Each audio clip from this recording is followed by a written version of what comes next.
Jaya Radha Madhava Jaya Kunja Bihari Jaya Radha Madhava Jaya Kunja Bihari Jaya Radha Madhava Jaya Kunja Bihari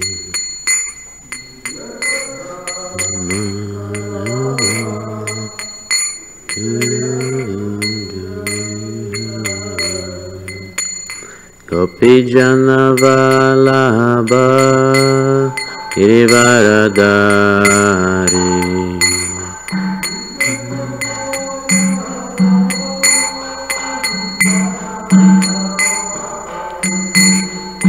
Gopi Jana Vallabha Girivaradari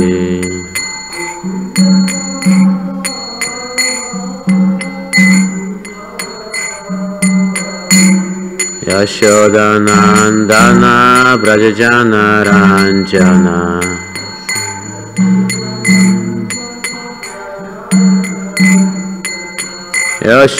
Yashodanandana Brajajana Ranjana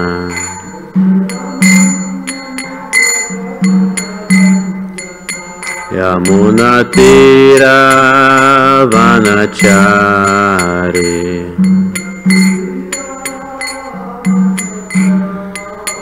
Yamuna Tira Vanachari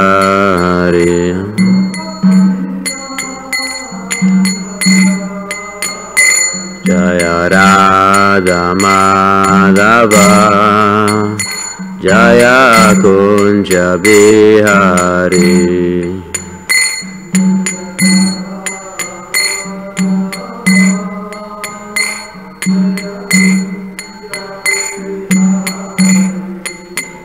Jaya Radha Madhava Jaya Kunja Bihari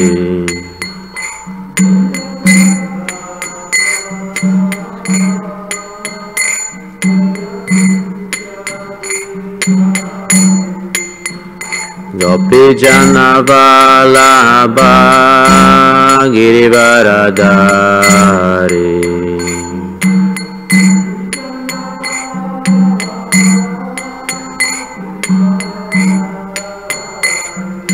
Gopi Jana Vallabha Girivaradari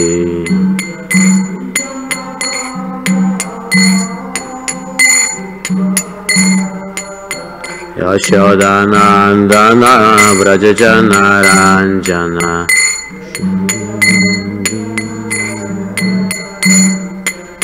Yashodanandana Brajajana Ranjana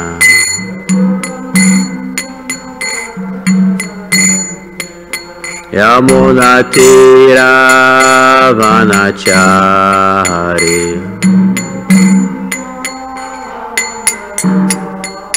Yamuna Tira Vanachari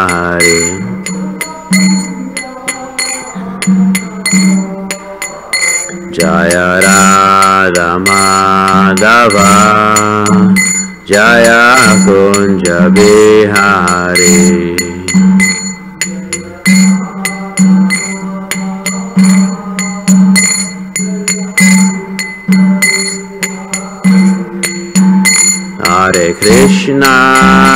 Hare Krishna, Krishna Krishna, Hare Hare, Hare Rama,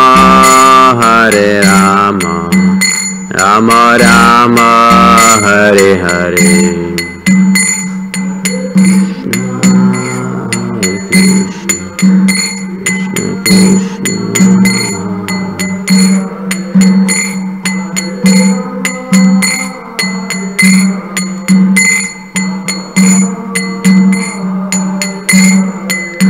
Hare Krishna, Krishna Krishna, Hare Hare, Hare Rama, Rama Rama, Hare Hare.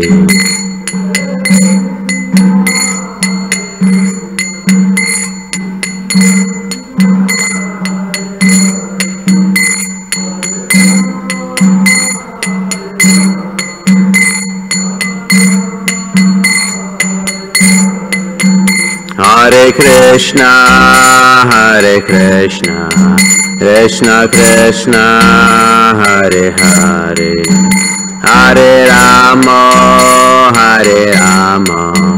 Rama Rama, Hare Hare.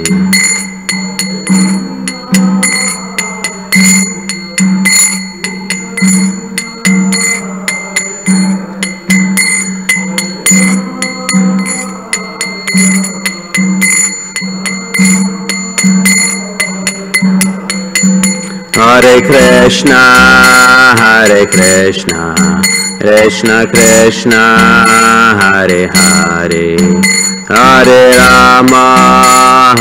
Rama, Rama Rama, Hare Hare.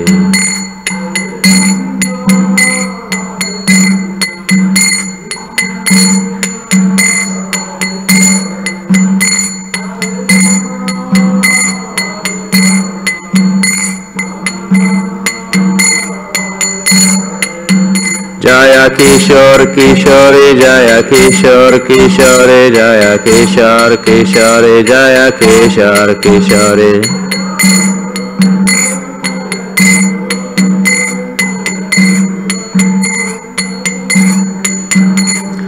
Jai Jagana Jaya Jai Jagana Jaya Jai Baladev Jaya Jai Subhadra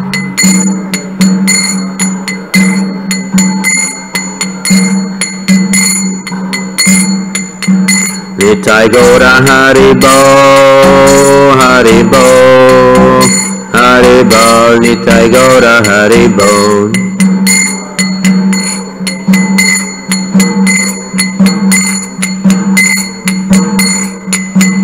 Jaya Jaya Prabhupada, Prabhupada, Prabhupada, Jaya Jaya Prabhupada.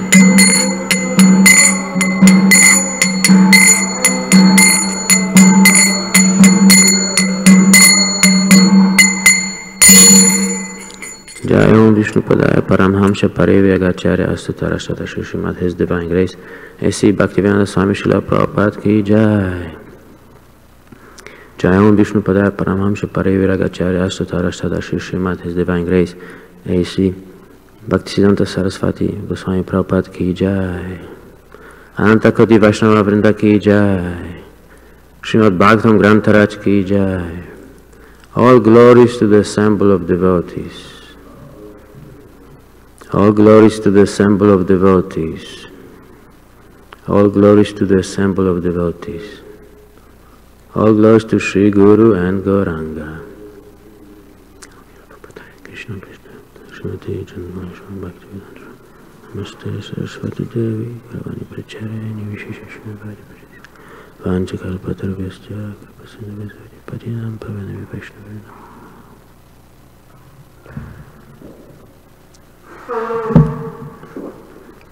Om Namo Bhagavate Vasudevaya.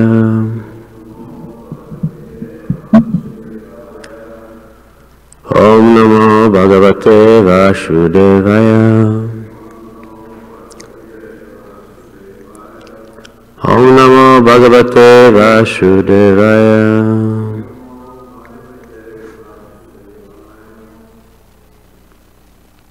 Reading from Canto 10, Chapter 11, entitled The Childhood Pastimes of Krishna, Text 19. Pasya pasya vayasyamste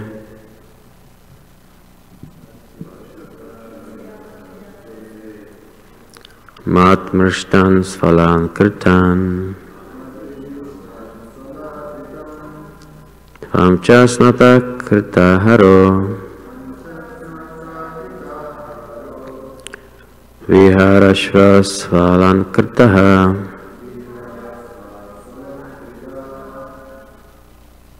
pasya pasya vayasyamste madmashtan svalan kirtan tvam chasnata kirtaharo viharasva svalan kirtaha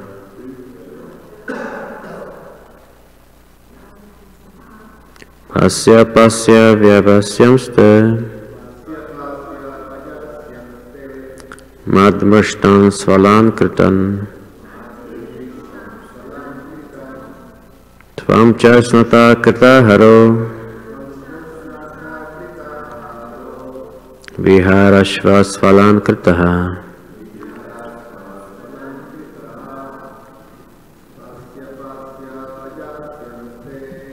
pasya pasya vayasyamste madmashtan svalan kirtan vasnata kirtaharo viharasva svalan kirtaha pasya pasya vyavasyamste madmashtan svalan kirtan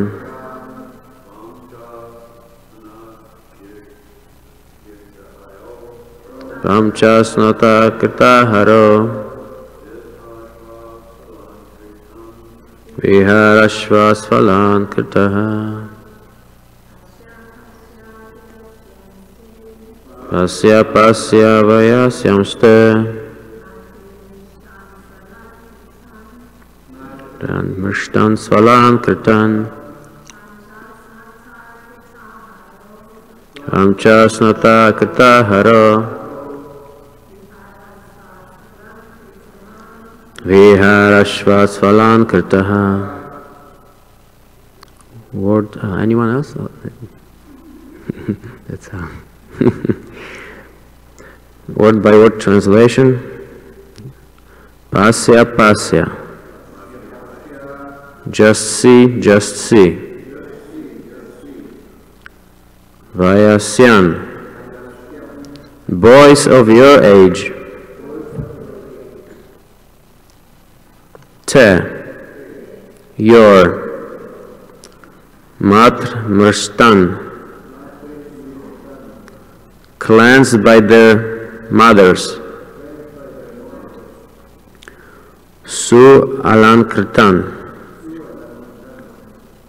Decorated with nice ornaments. Tvam. Tvam cha. You also. Snataha. After taking a bath. Krita aharaha. And eating your lunch.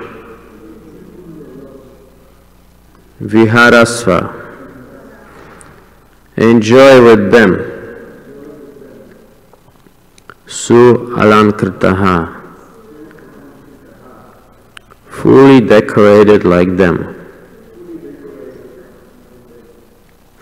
Translation. Just see how all your playmates of your own age have been cleansed and decorated with beautiful ornaments by their mothers. You should come here, and after you have taken your bath, eaten your lunch, and been decorated with ornaments, you may play with your friends again. Purport by His Divine Grace, A.C. Bhaktivinoda Swami Prabhupada. Generally, young boys are competitive. If one friend has done something, another friend also wants to do something. Therefore, Mother Yashoda pointed out how Krishna's playmates were decorated, so that Krishna might be induced to decorate himself like them. Om Agyana Timirandasya Gnanjalaya Chakshuvitam Gina Tashmai Shri Chaitanya Mana Vishnu Sapitamena Bhutale Svayam Rupakada Mahyam Dati Sapadantikam. Thank you for coming this morning, letting me speak again. It's very cold weather. I hope you're doing well, staying warm. Today we are reading this verse 19 about childhood pastimes of Krishna and how he was performing different pastimes with the residents of Vrindavan and Gokula.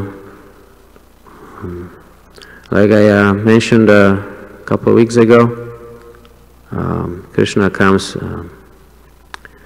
to appease his devotees and enjoy with them, make them peaceful, make them happy. According to verse 8 of Bhagavad Gita, chapter 4, Paritranaya sadhuna vinashaya chaduskritam. This is the most important reason when Krishna descends. When I was reading this verse in particular, I couldn't find anything instructive. It was hard for me to find anything instructive that I could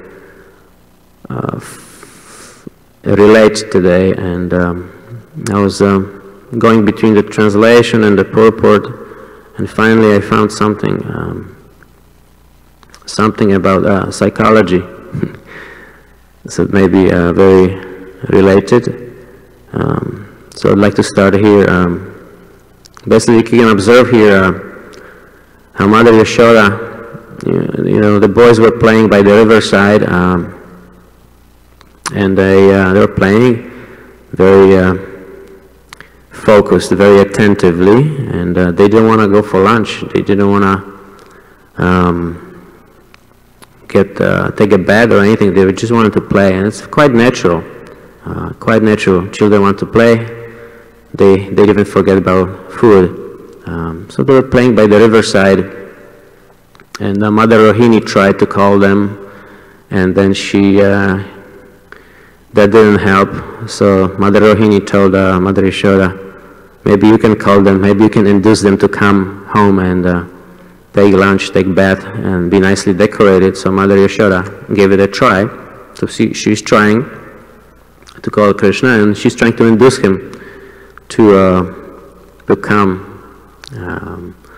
So in a way, she's trying to outsmart Krishna, trying to coax him, you know, please come, do something different, and you'll go back to your play. So I think that shows a little bit of this much excitement that the boys like to have when they play. They don't want to do other things. Also, Mother Yashoda uses this psychology that Srila Prabhupada mentions about in the purport, and that boys they look up to one another. They try to outdo one another. It's quite natural. So they're competitive. So Mother Yashoda is trying to use this she's trying to use this boys' psychology or children's psychology to induce Krishna to obey her orders, and it's quite natural. But modern day psychologists. I was reading some books since I'm in Grihastha ashram, so I'm reading some books here and there about how to raise children.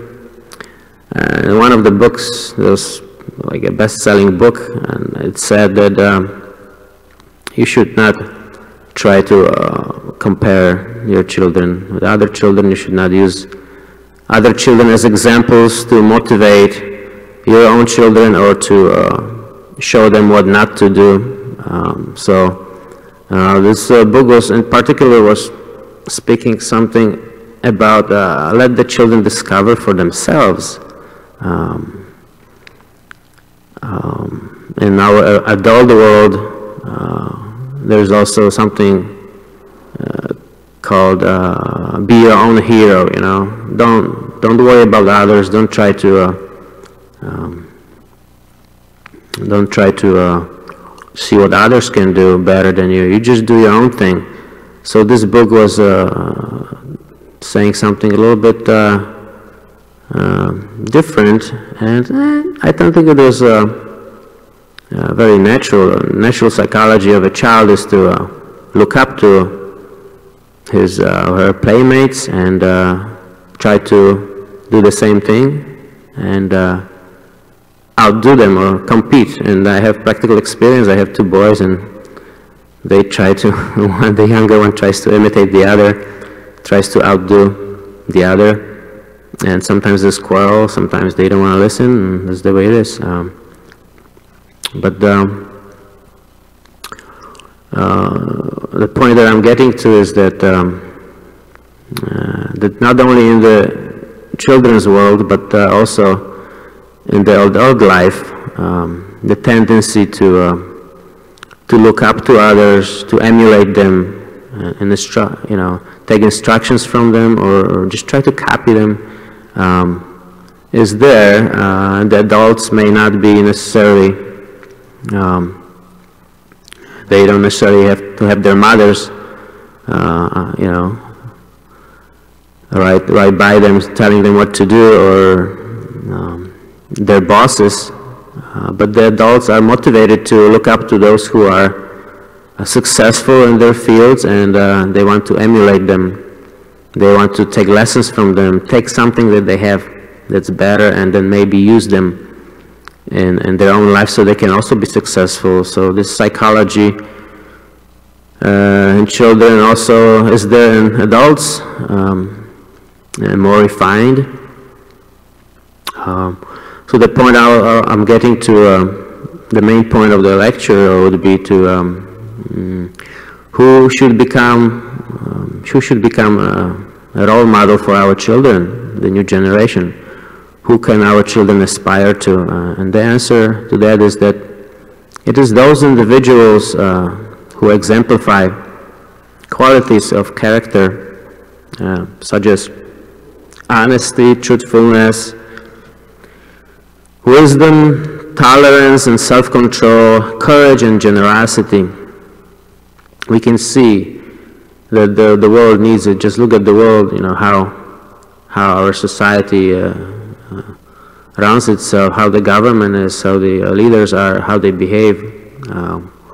And these qualities of character are very much needed in our leaders, and they may be political leaders, they may be heads of families, societies, not necessarily very big leaders, but we all leaders in our own ways, and those qualities of character are much needed. So that's what I'd like to focus on in today's lecture. The psychology is very natural to take instructions, to try to emulate someone who is successful in their fields. So the first quality that I'd like to talk about is honesty and truthfulness. We kind of combine them. I will also give examples from the scriptures of important individuals who exemplified, who embodied those character traits. I was personally inspired by the Sunday feast lectures, very inspired by the themes, and then I try to listen every Sunday, whether I make it to the temple or not, to the lectures about the heroes that are found in our scriptures, and also in real life. You can find a lot of heroes in our movement. So this was another motivation for me to talk about this today. So honesty and truthfulness. We can see the first canto of Srimad Bhagavatam, also in Mahabharata. There's the personality of King Yudhisthira. He was very famous for his adherence to truth and virtue. If I'm not mistaken, he's the father of King Parikshit. And even his enemies would rely on, would trust him. Even his enemies, they knew he would never break his word of honor. I was exploring this quality of honesty and truthfulness, and I found a nice verse in Bhagavad Gita, chapter 17 and 15. Chapter 17, verse 15. Is it 17, 15? About our speech. We should be truthful, but at the same time, Krishna tells Arjuna, austerity of speech consists in speaking words that are truthful, pleasing, beneficial, and not agitating to others, and also in regularly reciting Vedic literature. So that's what we do at the temple. We regularly recite Vedic literature. What I found quite amazing and difficult to implement is that when you try to speak truthfully, honestly, you may actually agitate others. But it's very true. Sometimes I talk to my children and I try to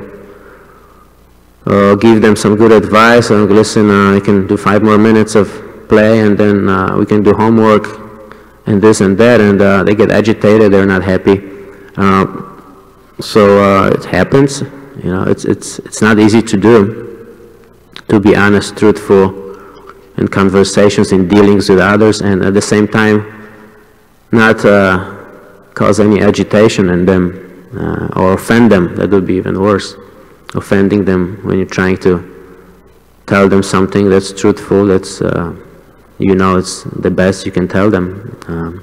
Especially if in a position of leadership, you know, if you're your boss at work, you know, if you're a family head, a family, or if you have a team of your a team that's under you, it's very hard.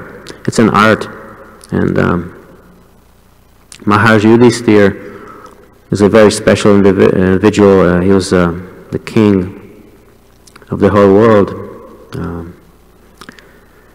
and he never broke his word. Even there was a story where he promised. There was a game of dice. You know, it was, you can read it in the Mahabharata. But he promised that the family will go into exile if they lose a game of dice. So there are more details which I'm not very familiar with, or there's not much time to cover. However, he was so truthful that he didn't hesitate to keep his word to his enemies, and when he lost that game of dice, then he and his brothers went into exile, and his family members were not really happy about it, especially his wives. But he kept his word, and everything worked out to be just perfect at the end of that pastime.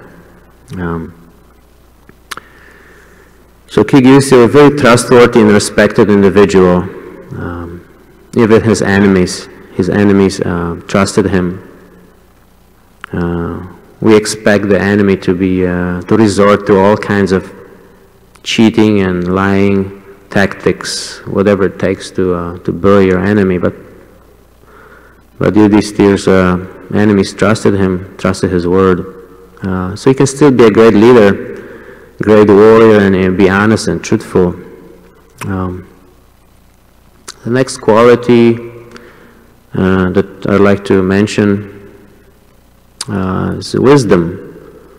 Wisdom, and Maharaj Yudhishthir is just a perfect example of this.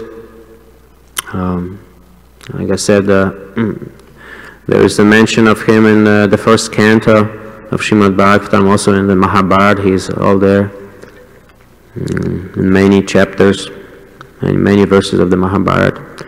King Yudhishthir, he was also called Dharmaraj. Dharmaraj, the king of religion. In the Bhagavad Gita, chapter 15, verses 19 to 20, there's a nice mention of what wisdom is. I'd like to read it to you, just in English, just for the sake of brevity. We don't want to spend too much time. Make sure we cover everything. Krishna tells Arjuna, chapter 15, verse 19, that whoever knows me as the Supreme Personality of Godhead without doubting is the knower of everything. He therefore engages himself in full devotional service to me, O son of Bharata. The next verse. This is the most confidential part of the Vedic scriptures, O sinless one, and it is disclosed now by me. Whoever understands this will become wise, and his endeavors will know perfection. So understanding that God is our Supreme, that we are meant to serve Him, understanding the nature of the material world, the spirit, soul, karma, time, and the living entities' natural propensity to serve God is what constitutes wisdom. And when Krishna reveals that to Arjuna, he says that one who knows me, who knows these truths, is actually wise. This is the highest understanding. Our society places a lot of stress, big emphasis on remembering facts and gathering information, every bit of information. Lots of facts are being gathered and compared and analyzed, and we can get this information very quickly from the news, from books, from school, from daily conversations with others. So there is this emphasis in our society. However, we may be good at, I'm talking in general, society, the leaders are good at keeping records of these facts and information and presenting it to the public, but somehow our society as a whole, in the age of Kali Yuga, is not very proficient at ascertaining values in life and getting our priorities right. What's right to do, and when should we do those things that are right to do. So our society is not very proficient at that, and the proof of that is that there are so many problems in our society. People are searching for peace and for solutions, but because the priorities are not right, and we don't know those values, we don't know what it is to be wise, we don't know what it is to be honest and truthful, or maybe that's pretty self-explanatory, but wisdom, you may get confused, people get confused, different idea, what does it mean to be wise? Maybe they think it's being smart, doing well in school, doing well on tests and getting your degree and getting a good job. Maybe that's what wisdom is. But there's a higher meaning to that. Like I said, knowing God and and our natural propensity to serve Him is what constitutes the main part of wisdom.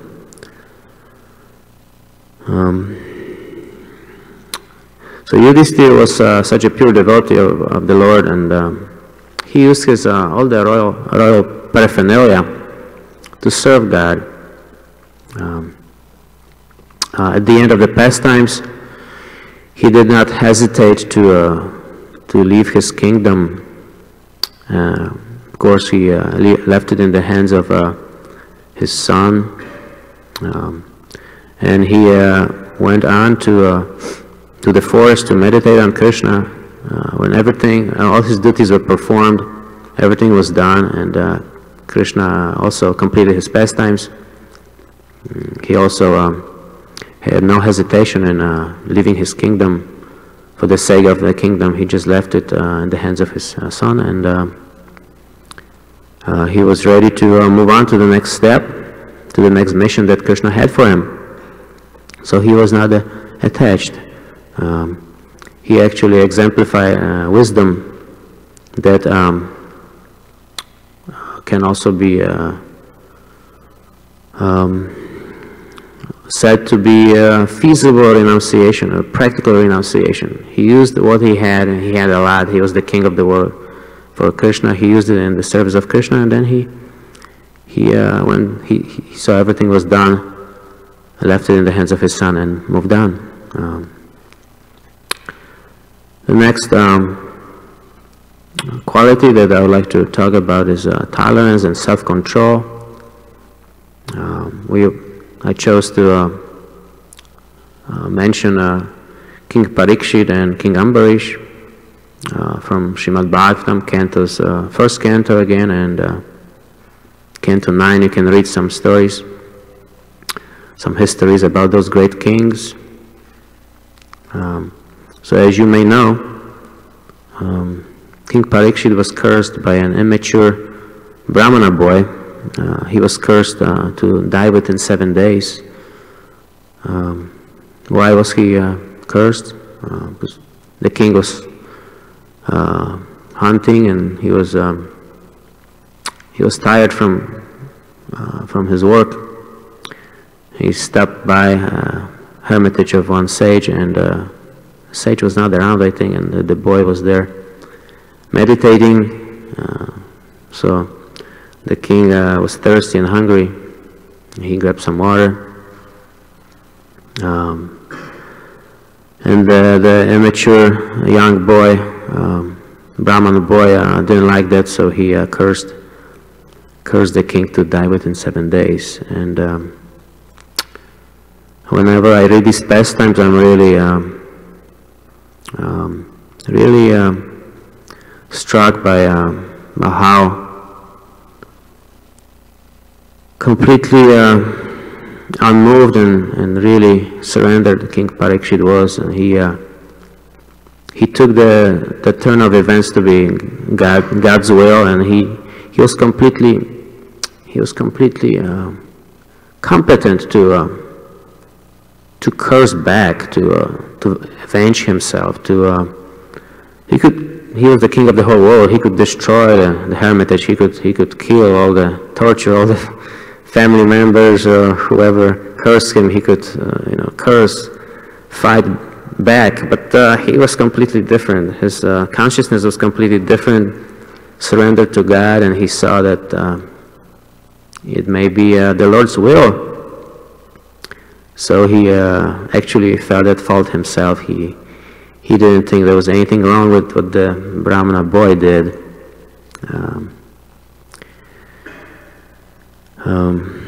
So that was the story there. We usually hear of our leaders and nations threatening each other, and when someone says something, some leader says this thing, the leader of the other nation says something back, and they're boasting about the weapons they can possibly launch at one another.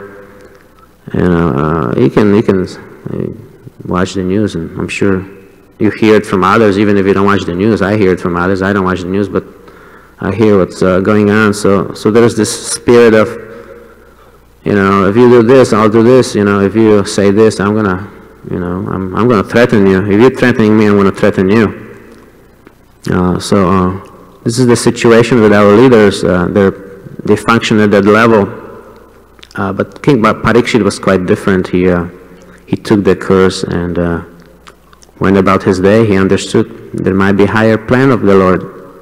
He never tried to avenge himself. Similar story with King Ambarish. That's Canto 9 of Srimad Bhagavatam. He was cursed by high priest Yogi Durvas Muni. He was trying to observe a fast, and Durvasa Muni unexpectedly appeared. Maharaj Ambarish, King Ambarish, invited him to be his guest. The sage, however, did not eat. He went to the Yamuna river, holy river, to bathe himself, take a bath, and then he didn't eat. Maharaj Parikshit was fasting. Maharaj Ambarish was fasting, and the auspicious time for breaking fast came. But the guest, the Durvasa Muni, he was not back. So Maharaj Ambarish was concerned about violating that auspicious time for breaking the fast, and he was also concerned about that his guest Durvasa Muni didn't take his food yet. He was supposed to take the food first and break, So he took counsel of the Brahmanas, and he decided to drink some water to break the fast, because it's said that water breaks the fast, but it's not considered food, so it is okay to drink water and honor the breaking of the fast. I think it was Dvadashi. Durvasa Muni could, by his mystic power, he knew what happened. He knew what happened, so as soon as he came back to the place where Maharaj Ambarish stayed, in his quarters, private quarters, or guest quarters, he got very upset. He got overly upset. Not only did he blaspheme the king, he offended him. He also created a demon from his hair, I think, as far as I remember. He threw his hair on the ground and created a demon that was supposed to fight and destroy King Ambarish. So he was overly upset, and the story. Obviously, the demon was not able to do anything. The monster that Durvasa Muni created to destroy King Ambarish, the monster was burned by the Sudarshan Chakra, the personal weapon of the Lord, because the Lord personally protects his devotees. The devotees do not need to endeavor for their own protection. Directly, the Lord protects them. So the Sudarshan Chakra burned not only the monster, destroyed the monster, but also began to go after Durvasa Muni, and Durvasa Muni was chasing away, fleeing away in fear of the Sudarshan Chakra.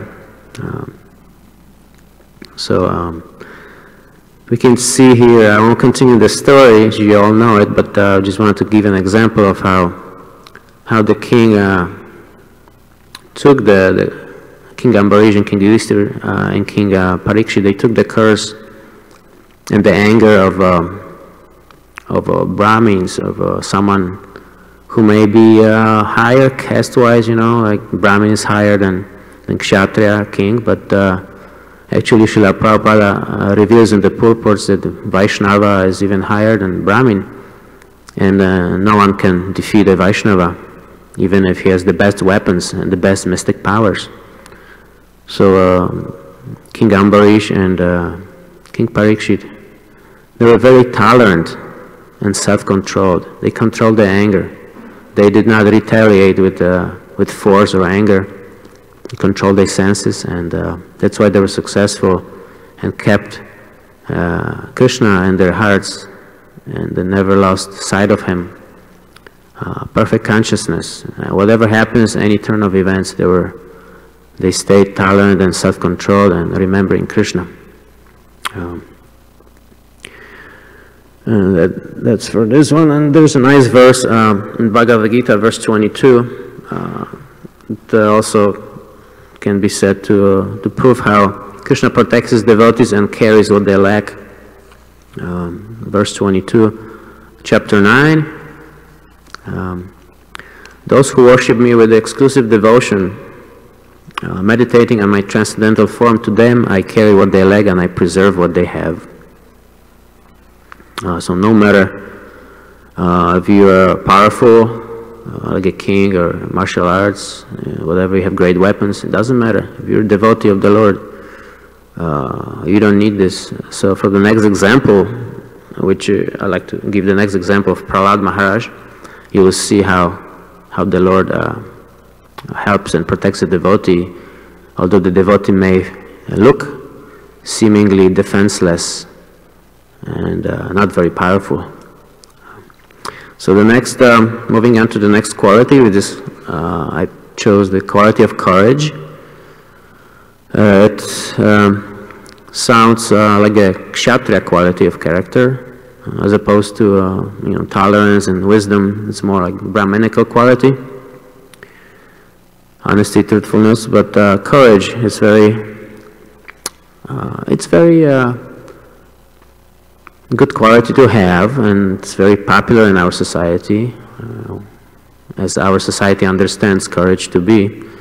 But I'd like to give you maybe a little idea. You know it, but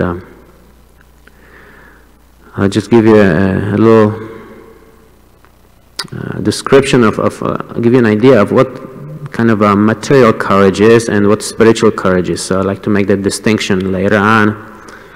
So, for example, I'll give you two examples, one from the world of martial arts and one from the world of our foreign society.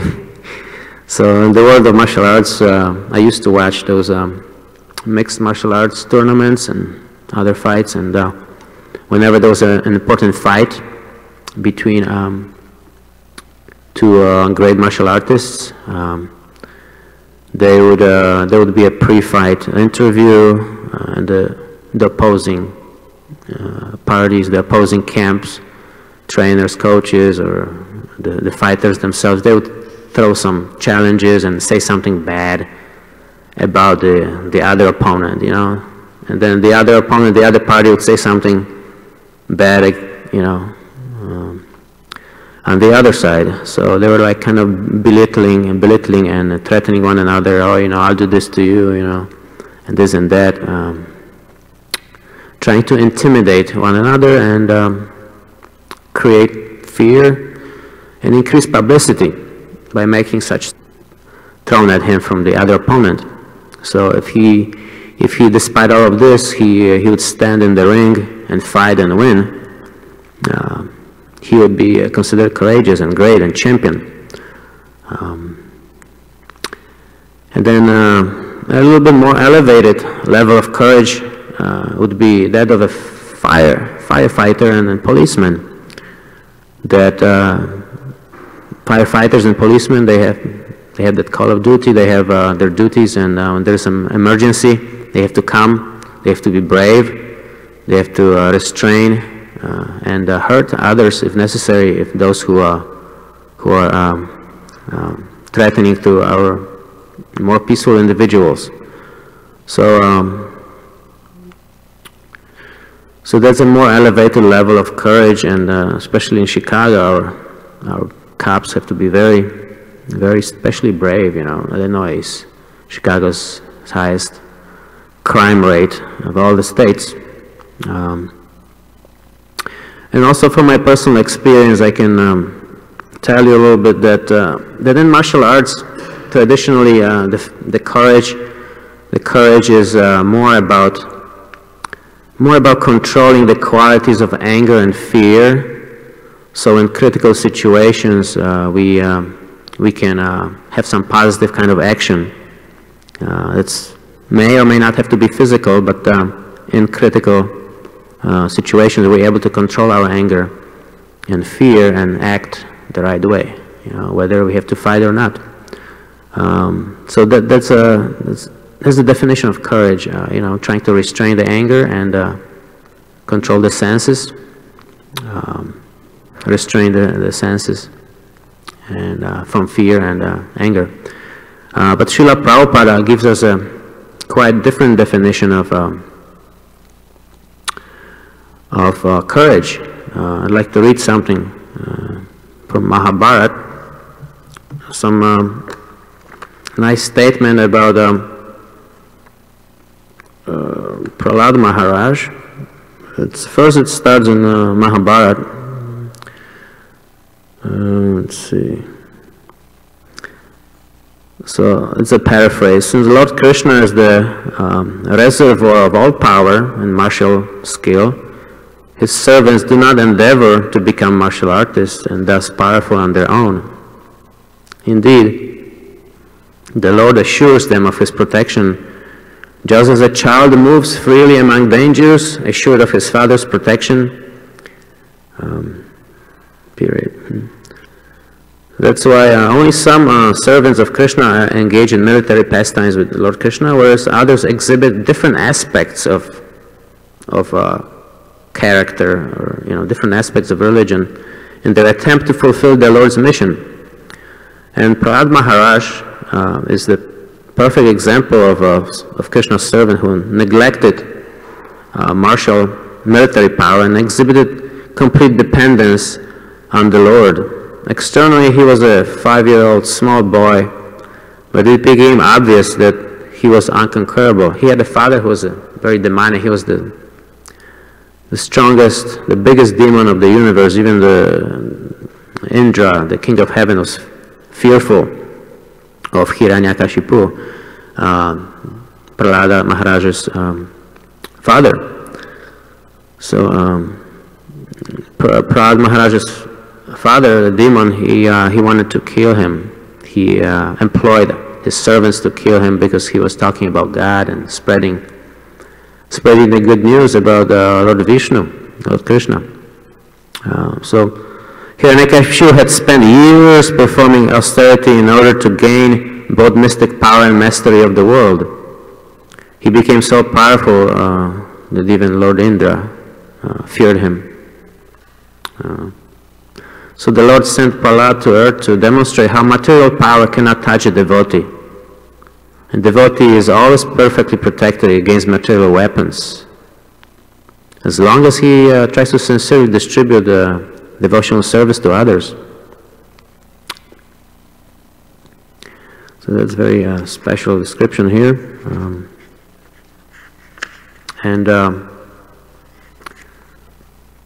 There's another statement I'd like to read from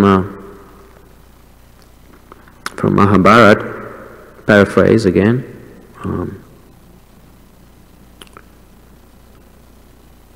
Mahabharata states that as long as one, however formidable a warrior he may be, he remains attached to his fighting duty and its results. He cannot completely conquer fear.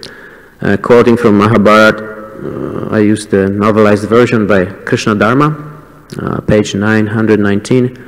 Arrows and weapons constitute Kshatriya's divinity, sacrifices their piety, and abandoning all the distress is their impiety. Fear is their human failing. So it is virtually impossible to get rid of fear. However, we can get the idea from the behavior of Prahlad Maharaj, who was unmoved.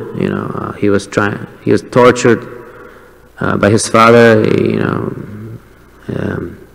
His father tried to employ servants to throw him from a big hill to be thrown under the elephant's feet. He tried to put him in hot oil. He tried to single-handedly destroy him. He grabbed a sword even to kill him.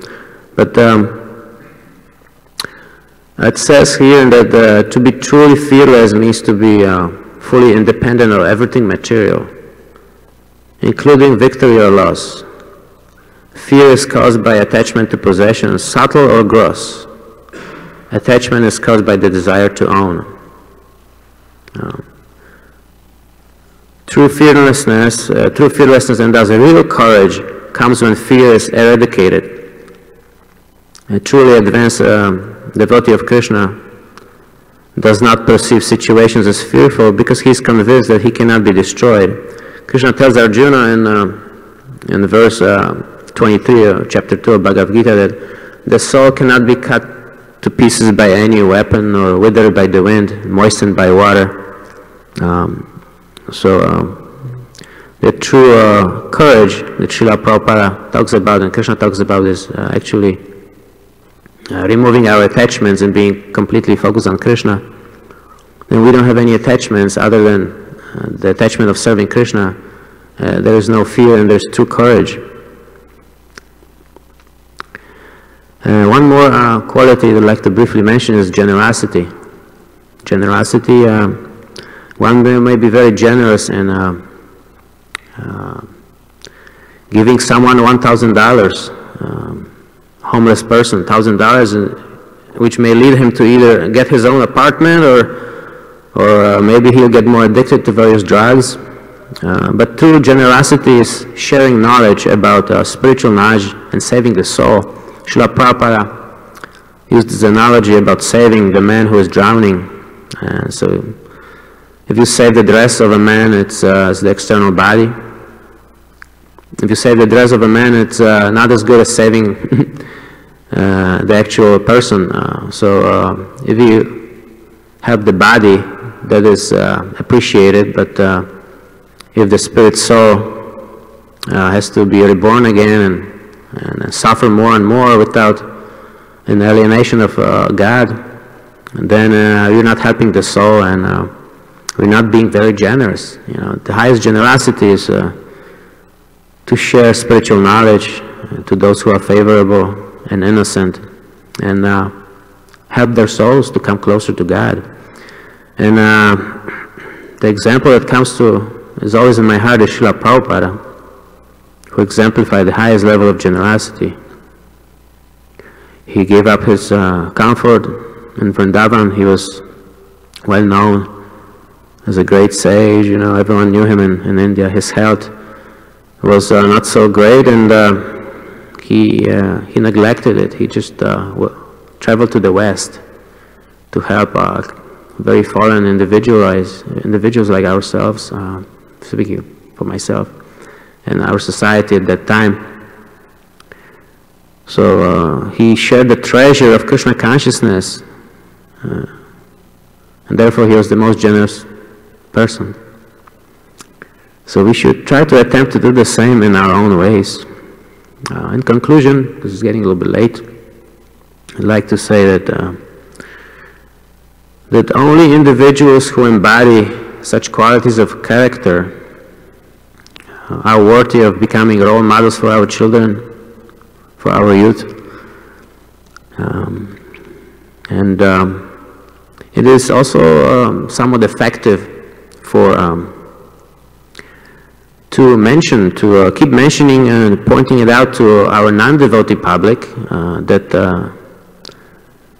these qualities are necessary in any sphere of life, at any level,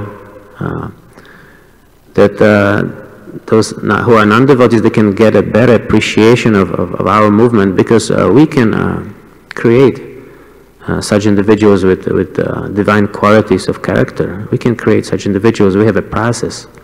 So it is also important to mention to our non-devotee members of society who will otherwise miss the opportunity maybe of finding out about our Krishna consciousness movement.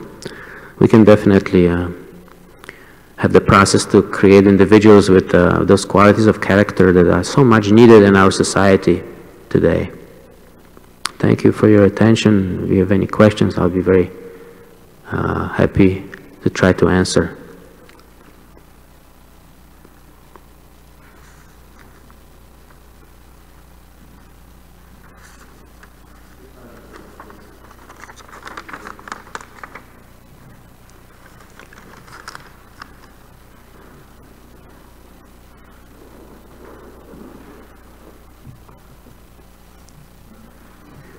but there it is.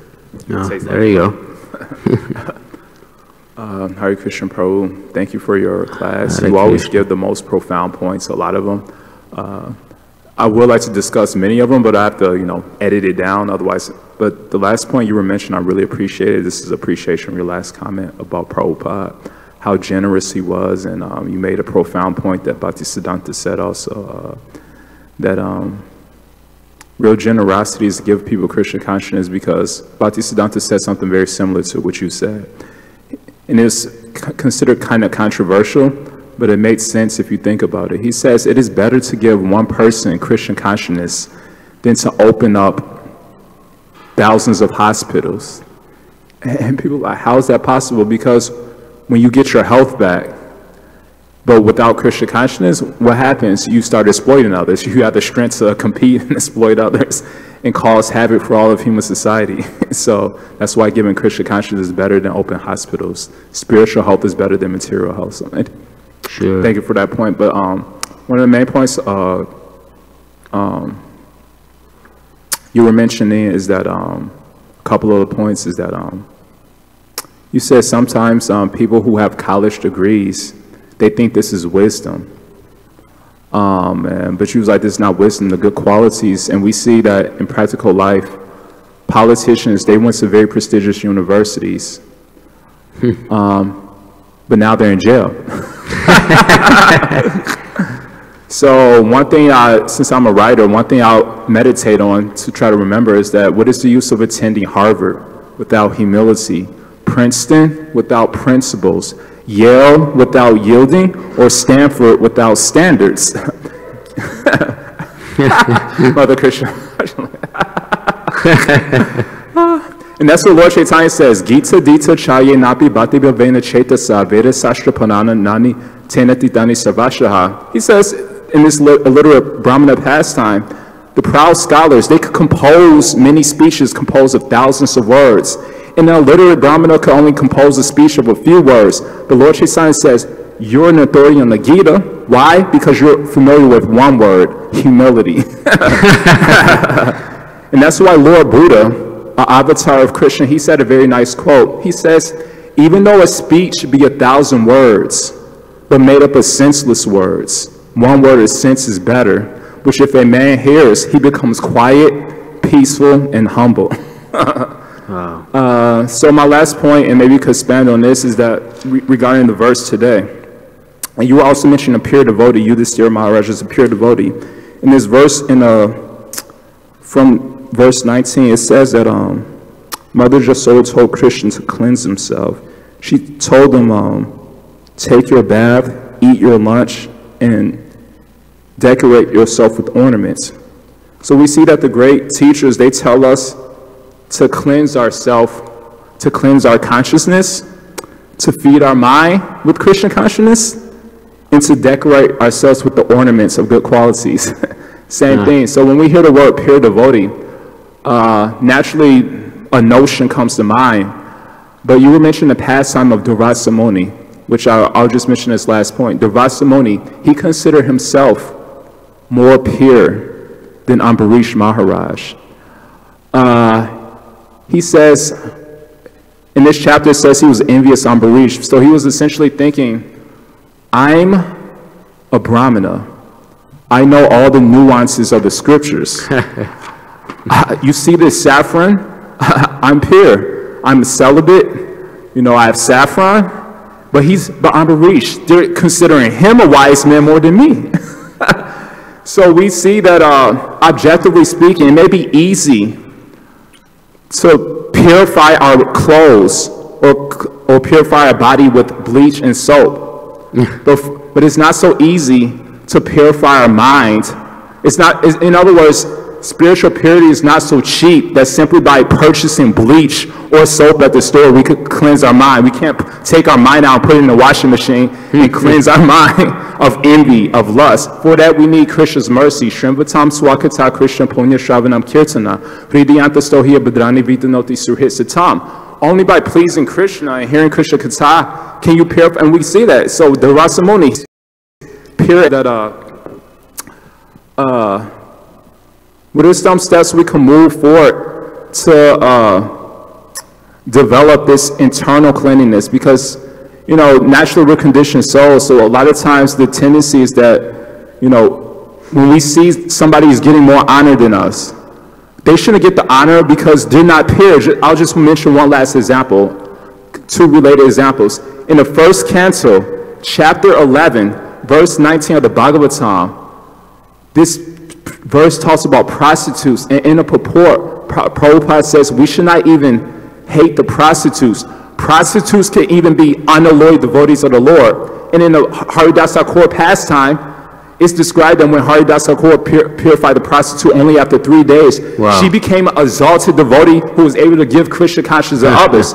Now, if the prostitute was asked to give Bhagavatam over us, who are not prostitutes, are you serious? So sometimes in our devotional life, we have this external form of purity. Oh, I know what they did in their previous life. Even if they did, that doesn't mean, you know, they're not pure now. Or that doesn't mean Christian doesn't consider them pure. Devotees are always humble. So what are some steps we can move forward to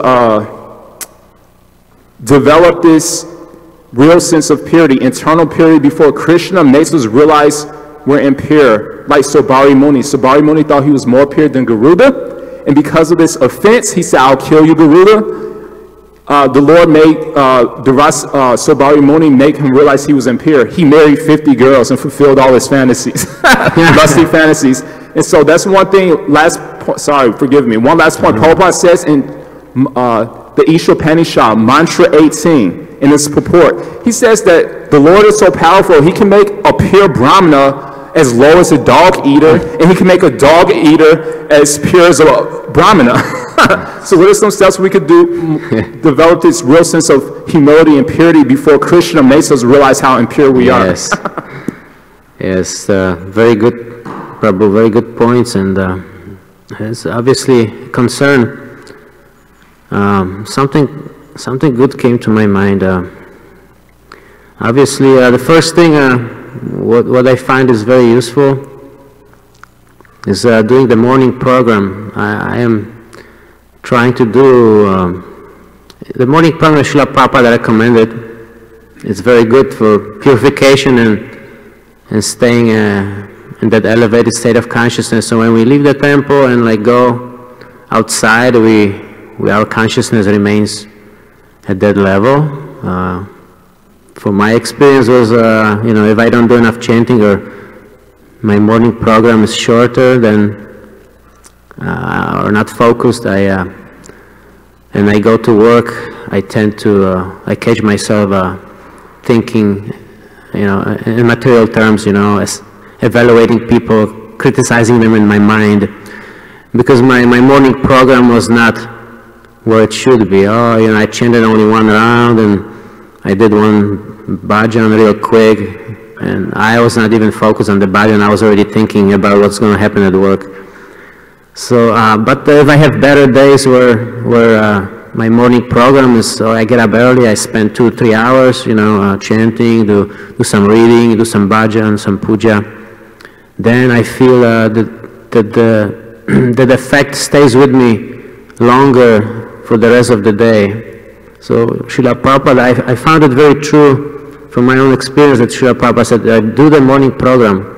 Whether you can attend the temple or not, you can try to get together with congregational members who live farther away from the temple. If you cannot make it to the temple, attend the morning program with them. So it's always merrier if you do it with others rather than just by yourself. Morning program. So I think that it's very important to make sure the purity from the chanting and from the morning program stays with us. If it's quality, if it's long enough to, and then if it's done with other devotees, ideally. So that would be one important thing, and that way I think is important based on what Srila Prabhupada said. And I also, something my Guru Maharaj mentioned, monitoring our own thoughts, like try to monitor too, you know, see how your mind is working and observe the thoughts. That's a good exercise too. Sometimes we we realize, oh, you know, I'm thinking this, is it really me or is it just the thoughts? But it's good to monitor the thoughts and try to pick and choose which thoughts are elevating and which thoughts are bringing us down. So evaluate our thoughts and monitor them throughout the day.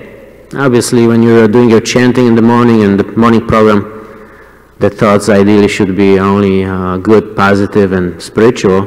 But when you go outside, it is a good exercise to kind of internally monitor your thoughts, and then you can maybe take notes and see what kind of tendencies you have, and then maybe bring it up, you know, when you get together with your senior God brothers, or ask your Guru Maharaj, you know. So that's one thing that helps to maintain you know, to maintain a clean mind, monitor the thoughts, and try to pick and choose which thoughts are good, and you can feed them. You can have more of these thoughts, but not more of those thoughts. There was something else, but I think it slipped my mind. So basically these two things. Hope it helps.